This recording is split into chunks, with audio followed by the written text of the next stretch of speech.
Welcome to The Explainer. Today we're doing a complete deep dive into the French professional training system, and we're setting a really empowering tone right out of the gate, because this whole thing is about building your very own, totally personalized career toolkit. You know, for a long time, people kind of thought of career paths as something set in stone, dictated by your employer or the education system. But we're going to see exactly how you have the legal right and the tools to take the power back and forge your own path. 16. Do you know what happens exactly when you turn 16 in France? Or actually, scratch that, even 15 if you're starting an apprenticeship. The exact moment you hit that age and start working, you legally begin accumulating your very own personal training budget. That's right, the state mandates that you start building a financial safety net for your career from your very first professional steps. It is the literal starting line of your professional freedom. Here's our roadmap for taking control of your future today. First, taking your future into your own hands. Then we'll look at the personal training account, work-study training, and finally, validating your acquired experience. Let's get right into it. Okay, part 1. Taking your future into your own hands through the professional future law. So, back in 2018, this huge piece of legislation basically flipped the script. It shifted the power completely away from the system and handed it directly to you, the individual. We're talking about turning these really dry, complex, bureaucratic concepts into a lifelong, legally protected toolkit. Instead of counting confusing training hours, the law converted the personal training account, the CPF, into actual euros that get replenished every single year. It also introduced a completely free professional evolution consulting service, expanded the right to do work-study programs all the way up to age 30, and it even created the CPF to transition. That's a feature that actually allows an employee to take a leave specifically to train for a completely new career. Moving on to part 2, the personal training account, which is essentially your own personal budget. Now, you might be wondering, what exactly is this account? Well, the CPF is a public funding mechanism, and the coolest part is that it follows you. Every single active worker, whether you're a salaried employee or a job seeker, gets one. From age 16 or 15 for apprentices, all the way until your retirement, this account is yours. It doesn't disappear if you change companies, and it certainly doesn't vanish if you find yourself looking for work.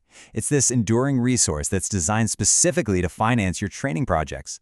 And what's really wild here is the sheer variety of ways you can actually use this money. People usually assume professional training just means, taking a spreadsheet class for your corporate job. But the CPF is incredibly practical. You can use it to fund a personal professional project or get specialized support to create or take over a business. You can use it to pay for a comprehensive skills assessment to help you figure out your next big move. And amazingly, no joke, you can even use it to finance your driver's license. It's just highly adaptable to what you actually need to move forward in your life. All right, part 3, work-study training or alternates. Basically, learning while working. Alternance is an absolutely phenomenal model. It alternates theoretical education at a training institute with hands-on, practical, professional experience at a real company. And this highlights a really fundamental shift. When you're in an alternance program, you are not just a student anymore. You require an actual employment contract. You are officially a salaried employee of that company with all the rights and all the responsibilities that come with that. Let's clear up a super common point of confusion, because there are actually 2 different types of alternates contracts. Let's juxtapose them. First, we have the apprenticeship contract. This one is for ages 16 to 29. It's considered initial training meant to help you enter the workforce, and it leads to a recognized diploma. You're guided by an apprenticeship master over a period of 6 months to 3 years.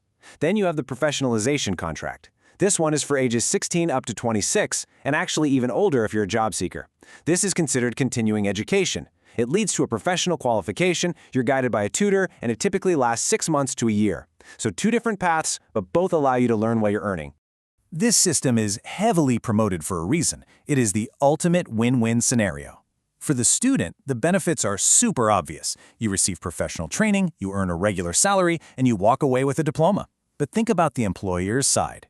They get to mold a future, fully operational employee who already knows their specific company culture. Plus, the state steps in with significant financial aids, especially for companies with fewer than 250 employees. That makes it highly attractive for them to hire work-study students.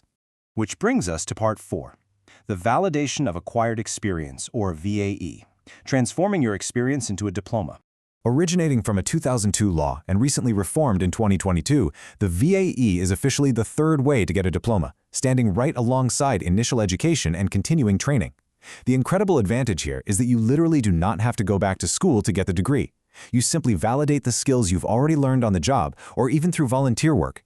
The state throws heavy support behind this because it's a vital weapon against skill shortages and just a fantastic tool for professional mobility. I want to pause for a second on a truly powerful idea. Regardless of age, nationality, status, or level of education. Just let that sink in. The VAE is a truly universal right. It does not matter if you dropped out of high school 20 years ago or what your current job title is. If you've done the work and gained the skills, you have the absolute right to have that know-how transformed into a recognized certification. Let's see how this builds into reality. Because turning years of experience into a diploma sounds pretty daunting, right?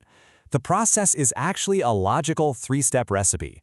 Step 1 is the diagnosis. You look at your past experiences and pinpoint the specific skills that match the diploma you're going for. Step 2 is pathway design.